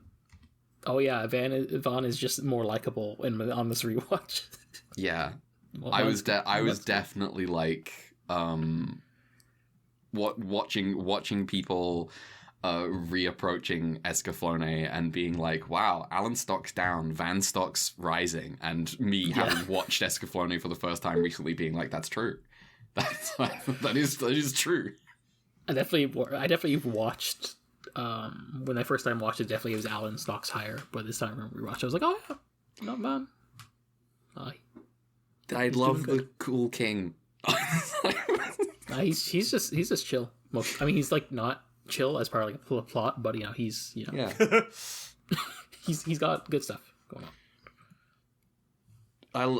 It's fun to have, like, sometimes he's like going like oh, he's doing too much murder, but it is also fun when it's like someone's like, you're doing like so much murder, and he's like, I'm really sorry, but we are in a situation where I have to kill some motherfuckers.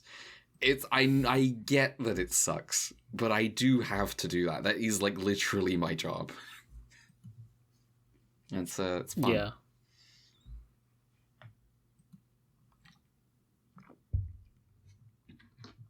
What else are you up to?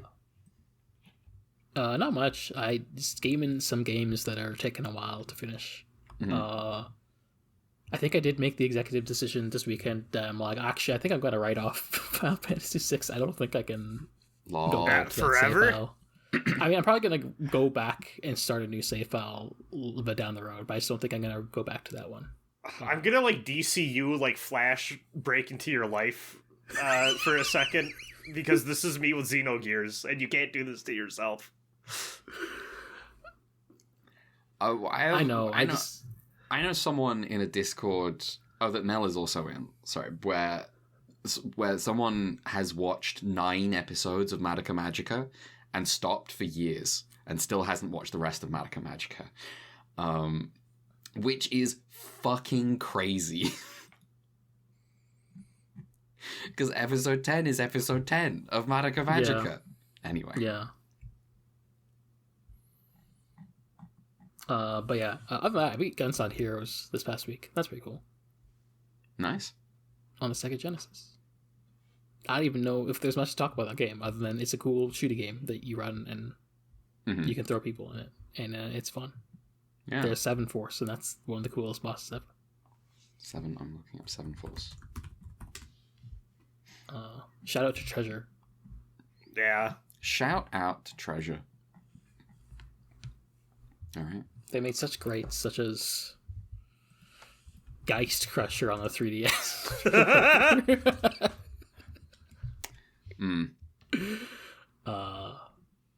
Yeah, Gunstar is cool. I like the dice maze. And it's definitely more normal than Alien Soldier, but the Alien Soldier is also cool. I love me some Alien Soldier. That's a cool game as well. That game's fucking hard as shit. Yeah. I think Gunstar's easier, but Gunstar's also hard still. I don't Sorry, know if but I've. I I would don't just- think I've I ever would- played the original Gunstars. I think I've only done the DS one. Do you mean the GBA one? Oh yeah, GBA. I'm curious how that one is. I don't know how much is different. I did also try the Game Gear version, which is like, oh, it's fun they did this. It's fun they could put this game on the Game Gear. Some things are cut, but you know. It is funny how broken the lightning homing gun combination is. That's just busted.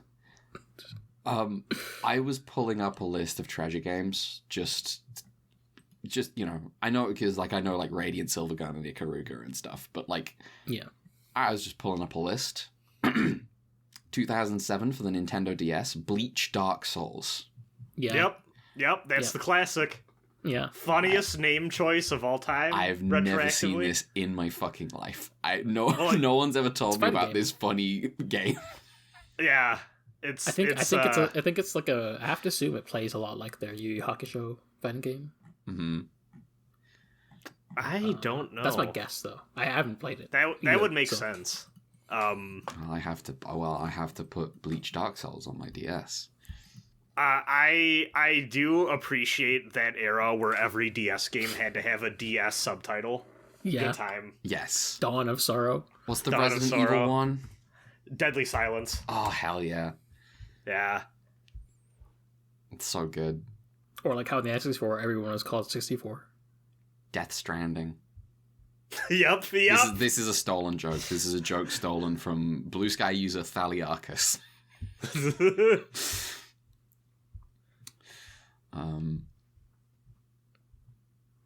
Well, Pokemon Diamond and Sapphire. Oh fuck. Oh, Oh wait, no. I got you for a Wait. second. You got me for a second. I'm like, those are different generations. But you got me for a second. You also got me because I don't know Pokemon. I should have known better. Ready, gotta get to second gen. Yeah. In time. Someday. Yeah, In so you time. can get to the best gen third. That's the Emerald, right? Yeah. Yeah. Yeah. People I like like that game. second and third gen a lot. Yeah, but that's also definitely those are the height of my interest in Pokemon. Yeah. I like 5. 5's a good gen. The 5 real is definitely a bringing it, but definitely 5's definitely like a jump back up after 4, which I didn't even dislike, but yeah, it's definitely 4. Four was when I became a hater. Yeah, well documented in this podcast. Yeah. Anyway, I didn't have much, so Brad, you can go. I've been such a fucking loser this week. I spent most of this week working on a tabletop role-playing game. Not the one I've talked about on this podcast before, but instead taking a detour to make my fucking hyper-anal curated list of various old school classic D20 D&D style OSR rules into one preferred homebrew format. That will inevitably be what I use as a baseline when I want to run old school classic style tabletop RPGs from this point on. Why have you done this? Because I've been wanting to for like years, and because sometimes you run Worlds Without Number or Old School Essentials, and it's just not quite. It's not quite. There's stuff missing. Sometimes you want to mix. Collection. See, and like, because for years I thought like 2E was my edition. You just got to take out the optional rules that suck, like Weapon Mastery. But then when you say, hey, do you want to play 2E, everyone assumes that you're playing with the optional rules, and that's not really the move, because those optional rules are awful and make the game not fun. But then also BX only goes up to so many levels, and it is also really weird. I thought 2E was the DS RPG. True. Then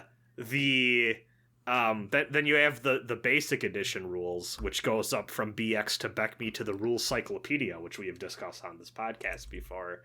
But that only goes up to so many levels before things get weird, and also it has racist class, which I find abhorrent. Mm-hmm. And what about in Saga? You want the and you want 1? Yeah. Honestly, it's okay there. Okay. But the Kawazu exception. The Kawazu exception. Play an all monster party in Saga 1. You're gonna have a great time. Yeah. Fucking bananas video game. I love Saga. Raven, we should play the Final Fantasy Legend 641. I think you'll find you mean Makai Toshi's Saga. You should, for that first game, you should play the WonderSwan remake. It's good. Okay. It's the first game with less glitches, and also it like looks prettier. Fully translated into English. So, but basically, I want to mix some of the old editions of D&D with also some of the retro clones that add like modern quality of life features that make the game run less shitty and is more approachable. And I'm like, I have to build my own, so I'm doing that. I'm being very, very careful to rewrite things in a way so far that I can just upload this for free and be fine. We'll see if I stick to that, or if this remains a private endeavor. But ideally, I would like it to be distinct enough that I'm not overstepping on other published people's stuff. OSR old school game licenses be kind of weird like that, in terms of the licensing and copyright and how much of a shared Creative Commons exercise this all is. The other thing I did, this is like a real thing I've actually done, is I played a visual novel. One visual novel. One visual novel. One route of a visual novel. I played the recently, I think... I don't know if it was recently fan translated, but it was recently uploaded to CD Romance. I played Otogirisou, which is a 1992 visual novel from Chunsoft, which along with their other, I think that was also Chunsoft, Banshee's Last Cry, which is a game I really want to play, but the only translated form of it was on like the old iOS store. Mobile? Yeah. Yes, that is now inaccessible.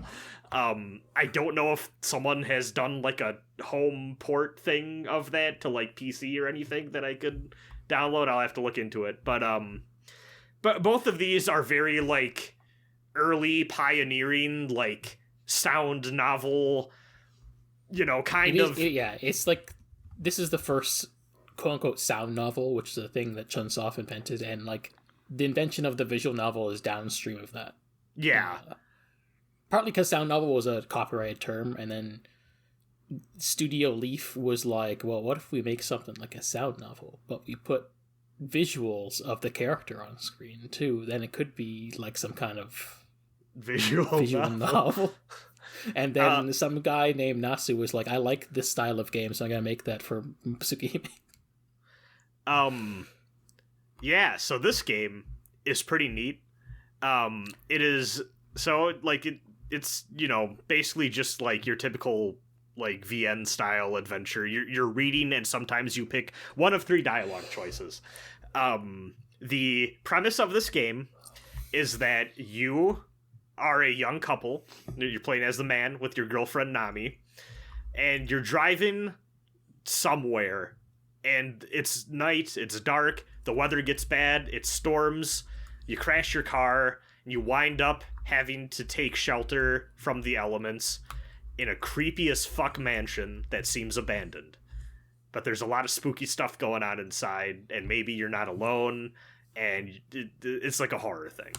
Very, like, enough that I was like, oh, I wonder if a little bit of Resident Evil was from this. Like, specifically, what causes you to go like, oh, okay, no, we have to go into this creepy mansion is that a poisonous snake starts to chase you outside. Just one poisonous snake, and you and your girlfriend are like, we gotta go, we should get inside, that snake's gonna fuck us up. So that's fun. I decided to name the main character Brad. Okay. And how did this go? Well, 1-2 punch of I decided to name the main character Brad. I'm also playing with the patch has 2 versions, the honorifics and no honorifics version. I went with the honorifics. Just because I was like, just in case there's like Brad-kun. Yeah, a lot of Branson. But a 1-2 punch of me naming myself that, and then also streaming this for my friends to watch and going, oh, I'm gonna let you guys pick the choices. Resulted in a playthrough where every time the cowardly option showed up on screen, they were picking that one. No. So here, this was funny as fuck because, well, okay, it was more complicated than that because every time something spooky can happen in this game, your main character does have the option of soothing his girlfriend's fears by being like, now I'm sure there's a logical, rational explanation for this. And every time that happened, they had me pick that one. But whenever, there's a point where, like, a phone starts to ring. Mm-hmm. And the options are, let's just not answer it. B, I answer the phone. Or C, looks to your girlfriend, you do it. And every time the have your girlfriend do it option showed up, they had me pick that one while also picking the I'm sure there's a natural explanation for all of this. That's so good. That's so good. What a horror movie character. Yes. It resulted in a very interesting story, so you don't know Dylan Moran in Shaun of the Dead.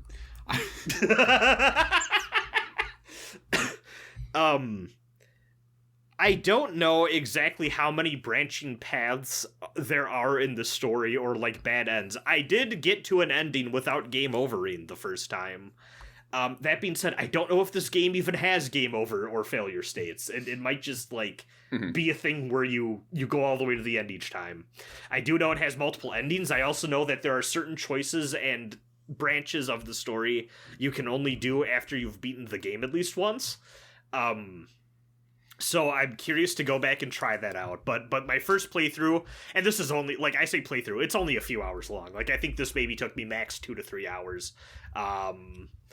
But you basically explore the house, creepy shit happens, there are revelations about the nature of the house, and stuff goes down. in classic horror movies fashion, and I was quite intrigued by what they put together. However, like, there's one big element of the story that I'm like, wow, this seems like a huge coincidence that I am curious if the other routes are about, or maybe have some explanation for, or if it's just like, oh, this is like a Super Nintendo VN, like, you know, just have fun with it sort of thing.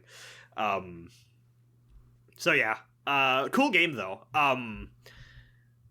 I was pretty impressed by it, and it's just like kind of fun seeing, like, it definitely feels like a mix of like, oh, they're definitely like, I kept being reminded of Uninvited, like the Mac Venture point and click adventure game. I'm not sure if either of you two are familiar. But it definitely has that same feel of like, oh, there's like a little bit of like early point and click adventure game fun, like, stuff in here. You're not really solving puzzles, but it's just kind of like the way that they lay out the mansion and how you're going about exploring it and seeing different things. It feels very like going room to room like you would in one of those older games. It's pretty neat. Some good scares, so they do get the most out of like the sound chip, like doing like, you know, recorded screams and like water dripping and all that good stuff. So a lot of good water sounds in this game. Novel. Yeah.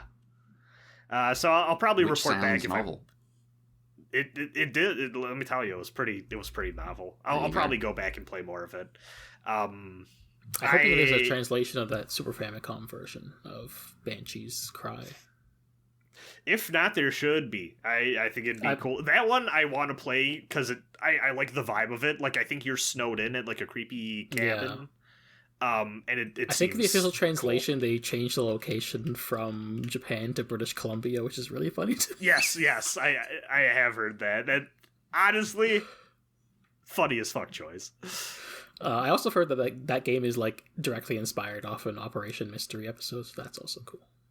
Oh. Interesting. Yeah. But yeah, that's all I did. I didn't do shit this week. Sick. Wow. That is basically a podcast. Yeah. Do we have any emails? We have one email. Why do we have an email? Okay. Whose email? From Kat. Oh, hello. Subject line, you're damn right I can get Yuri out of this. There we go. We knew you could. What did we say? What did we tell you? We believed. Like, I figured I'd just listen to your first episode to find out what Mentor's Elos even was. Then I got called out, so I figured I had to at least show up to take the hit. It turns out this quote-unquote show is perfect background noise for why I build Warhammer models, so thanks. There you go. Well, there you go. Great discovery. I'm sure if I sat down and watched it, I'd been bored out of my skull. Was the second 24 saying I'd been pretty charmed by it. Nice. Yeah, if you can have this on in the background, like, I don't speak Japanese. Yeah, that's but like, theoretically, if I could, this would be a perfectly serviceable background while you're second monitor show. That's me every day of the week for the last 5 years. Theoretically, if I could speak Japanese. Oh, we should all do this as a fun project. No, hold each other accountable. I've hit the point where I'm like, I'm not learning Japanese. I'm good. I'm Gucci. Yeah, that's fair. There are other languages I would learn first. Oh, what languages would you learn? Well, I mean, there's like Huddies. I don't know what. No, I don't know why, but on some level, I'm like French. I want to learn French, because like I spent years learning French at school and just threw that away and was just like, I don't care about French, and now I'm like, what? That was stupid. I see you want to play the game of the year, and it's no, original. No. I'm fine with that plan. Like, I'm fine. Expedition. The sequel, Expedition 34, coming soon. I'll play it someday. Maybe someday. My coworkers were on my ass this week about not having you were played it saying. yet. He was sad. Yeah, they were like, you haven't played it yet, and I was like, I'm sorry, Jesus. Sorry. The way you You phrased haven't that made me seen think Death Note? of you haven't seen Death Note. While I was saying it, I kind of was thinking that, I'm not gonna lie. I somehow stumbled into doing a Liam.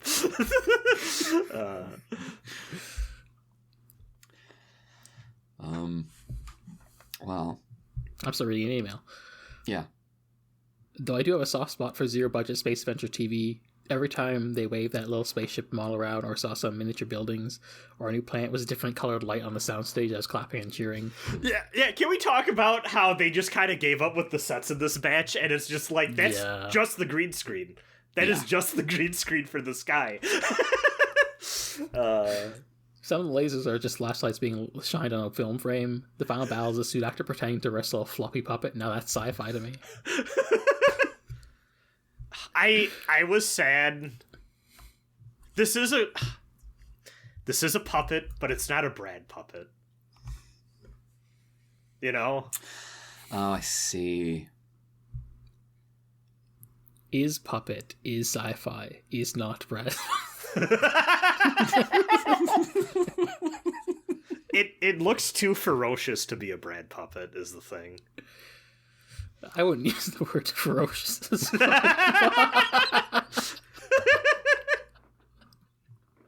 It's just a really dope piece. Like, it's made of mud.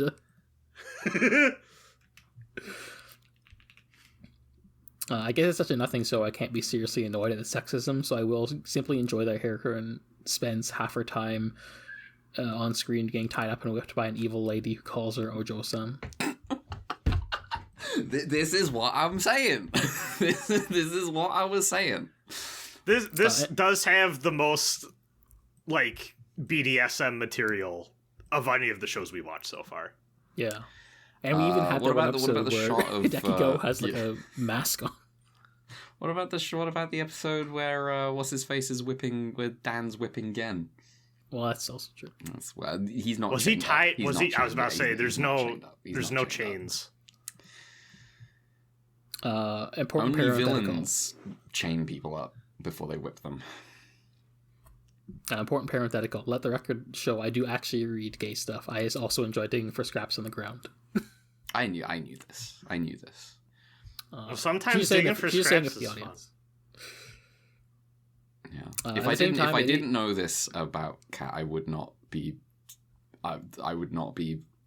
saying the things I do. I mean, she was made a point of highlighting that with the stuff when we watched Bioman together, so you know. Yeah. At the same time, it is funny how much of the time Sentai is running rings around Super I in this regard. Early Pink Rangers are a lot cooler than you'd expect, and they were about to invent the idea of what if a team had two women? Because Bioman's actually the first Sentai with two women on the team. I mean, this definitely makes sense to me, considering, like, I don't know the deal with Kamen Rider at this time, but I'm assuming that is also Sausage Fest mode. Is on hiatus. Yeah, that's right. But So also, there's yeah, it is also not even Kamen Rider still is a sausage fetch is the thing. It's like, yeah, it's only now starting to be like, oh, we have regular women riders. yeah. I mean, it makes sense in that situation where you got two that are so male focused, and one that tries not to be, and then, you know, botches it so bad that you just go like, we should do it good. Kamen Rider's the one that appeals to women in the other way, isn't it? Oh yeah. Kamen Riders is the toku for the Fujoshis, is what I have heard. I think. Is that true? Well, Kamen Rider Build is a heated drama between men. I see. There we go. That's yeah. Now that's a show I'll never finish. That group watch fell apart 10 episodes from the end. Well, speaking of Sentai, since you were wondering, right from the start, there were a mix of men and women suit actors for the heroines, but unlike floor suit actors here, they were usually competent in stunt fighting. This being the heyday of the Japan Action Club, where a lot of really talented toy stunt actors got their start. Some of them going on to be face actors headlining their own shows. And still speaking of Sentai, I do feel the need to clarify that the stuff with the Black Rangers actors for this year's show isn't the reason Sentai is ending. Yeah, I knew that part. These are just two unrelated things that are happening it's mostly just due to poor sales of the last decade, though it sure does make an extra rough note for the series to go out on, and she definitely deserved better. Wait, I thought Sentai was like poppin'. No, they're like ending it to replace it with something else. Oh. But it's been tumultuous, but like there's been some ups and downs, but it's also like not enough, it seems like. I have probably simply done the social media thing of seeing people popping off for it and thinking it was also translating to broader poppin'. Dawn Brothers and King Oger were relatively popular, but maybe not popular enough, especially when Boom Boom during Gojuzer were not as popular. I'm thinking about that elongated freak from Dawn Brothers again. He's really funny. The first male Pink Ranger, and he's also yandere wife guy. It's pretty funny. That has a wild collection of words. Well, it is an anime show. Yeah. Anyway, thanks for giving me something to half pay attention to while gluing Fire Warriors together, and also for informing what BEM stands for. I was about to accuse Subaraya Now, of what does the BEM monsters... stand for? I need reminding again. Bioengineered monster. I'll believe that. I bet it's not true. I bet it's not that. Bitch etching monkey. Yeah. That sounds I was true. accused Subaraya of stealing the monster name from Gabon, though they still have done that. Is it Bug-Eyed Monster? Yes. I said this like a week ago. Yeah, I couldn't remember, but We talked about this like last week. Yeah, it's already out of my brain. It's just so dumb. Oh, so good. Famous bug-eyed monster, Starbem Geron. Yep. Where are its bug eyes? I don't know. He does get to show up in the show as a robot. Mm-hmm. Anyway. I hope our next heroine also gets to go out somewhere to find a mysterious rock. Anyway, all they still have done that. That's just Gabon is also serious about Power Artem Hero. So maybe who knows? But yeah, that's Cat's email. Thank you for your email. For your email. Thank you for your email. I'm happy this show fed you. Yeah. That's going to be the show this week. We will be back next week for Ultraman Story, which is a fucking movie. A film. A film. How long is that? It's film is what it is. What do we think the Ultraman story is going to be? Is it going to be a story told to another person in the fiction? Yeah. 93 minutes, baby. Let's go. Yeah, it's feature length. Yeah. And then in a few weeks we have a bunch more movies, and then the next season technically is Ultraman Great. So Jigsaw did give me the OP for Great, if you want to put that at the end of this episode. Oh, the end of this episode? Yeah, sure. Yeah. I'll do that. I need to and I guess actually this might be convenient for the audience. Is Ultraman Story one that Mill Creek has put out or no? No. Okay. So you find that through other means. Yes. Steal it. We do have a movie that they did put out in other officially, but also it's weird because it has a new audio track. Let's be real right now. There are no cops listening. Right, go pirate Ultraman Great and Ultraman Story. It doesn't matter.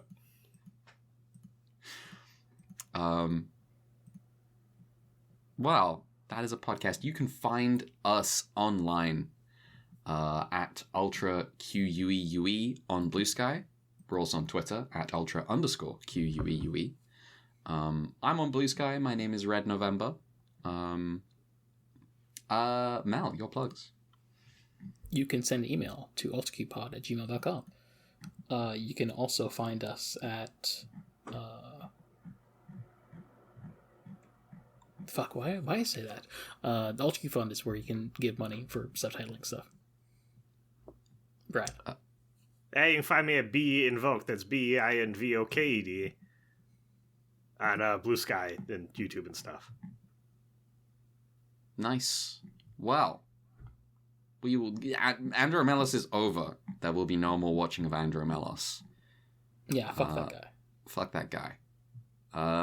we will see you next week for a movie. Nice and easy. Also, 2 weeks from now, there will be a skipping the queue for Ultraman Omega.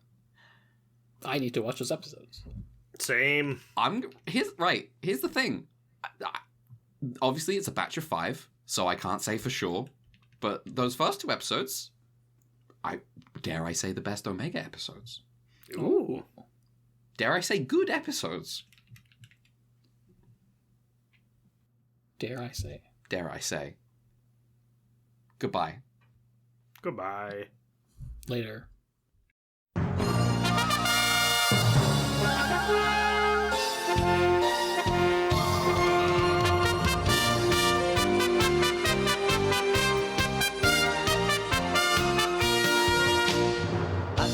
新しいヒーローが夢の銀河を越えてきた地球の輝き守るため光の子供の君が来た